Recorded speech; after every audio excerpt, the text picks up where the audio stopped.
శ్రీరామనవమి వచ్చిందంటే ముందుగా అందరికీ గుర్తొచ్చేది పానకమే. చిన్న పెద్ద అంటూ తేడా లేకుండా పానకాన్ని అందరూ ఎంతో ఇష్టంగా తాగుతుంటారు.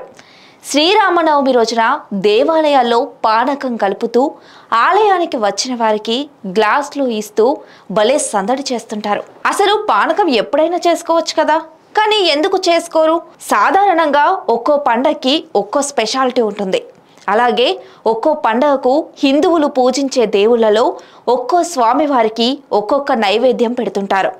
అలా పెట్టడానికి విశిష్టతతో పాటు మన పూర్వీకులు పాటిస్తున్న సాంప్రదాయంతో పాటు ఆరోగ్యాన్ని దృష్టిలో పెట్టుకొని పాటిస్తుంటారు. అయితే శ్రీ మహావిష్ణువు అవతారమైన శ్రీరామచంద్రుడు జన్మించిన రోజునే రాముల వారి కళ్యాణం జరిగింది. అందుకే ఇదే రోజున శ్రీరామనవమిగా ప్రజలు జరుపుకుంటారు. అలాగే మొట్టమొదటిగా కొత్త సంవత్సరం వచ్చాక మొదట జరుపుకునేది ఉగాది పండగ.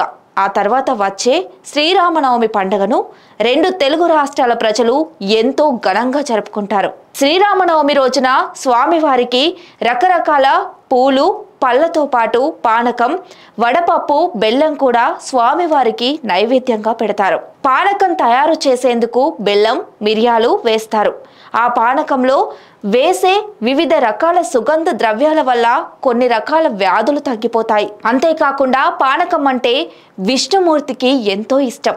శ్రీరామచంద్రుడు శ్రీ మహావిష్ణువు యొక్క 7వ అవతారంగా భక్తులు నమ్మి పూజిస్తుంటారు. ఈ భూమిపై జరిగే చెడుని సంహరించేందుకు ఆయన రామావతారంలో పుట్టారని భావిస్తారు. అయితే శ్రీరామమూర్తికి బెల్లమన్నా పానకమన్నా ఇష్టమని శ్రీరామచంద్రుడు స్వయంవరానికి వచ్చిన సమయంలో ఆయనకు బెల్లం పానకం ఇచ్చారని పురాణాలు చెబుతున్నాయి. అప్పట్లో వేసవిలో బాటసారులకు వడదెబ్బ తగలకుండా బెల్లం పానకాన్ని ఇచ్చేవారట. ఇక ఈ క్రమంలోనే స్వయంవరానికి వెళ్ళిన శ్రీరామచంద్రుడికి కూడా బెల్లం పానకాన్ని ఇచ్చారని చెబుతారు. ఎండలు ముదిరే సమయంలో శ్రీరామనవమి వస్తుంది కాబట్టి ఉష్ణోగ్రతను తగ్గించడానికి బెల్లం పానకం మంచి ఔషధంగా పనికి వస్తుంది. కాబట్టి బెల్లం పానకాన్ని స్వామి కళ్యాణానికి వచ్చిన వారందరికీ ప్రసాదంగా పంచిపెడతారు. అందులో మిరియాలు కలపడం వల్ల కాఫాన్ని తగ్గించి ఆరోగ్యంగా ఉంచడానికి ఉపయోగపడుతుంది. బెల్లం మనలో ఐరన్ లోపాన్ని నివారిస్తుంది. జీర్ణక్రియ సజావుగా సాగేలా చేస్తుంది.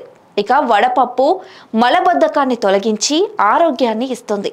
ఏడాదికి ఒక్కసారైనా ఇటువంటి ఔషధకరమైన ప్రసాదాన్ని తీసుకోవడం వల్ల ఆరోగ్యంగా ఉండడానికి అవకాశం ఉంటుంది.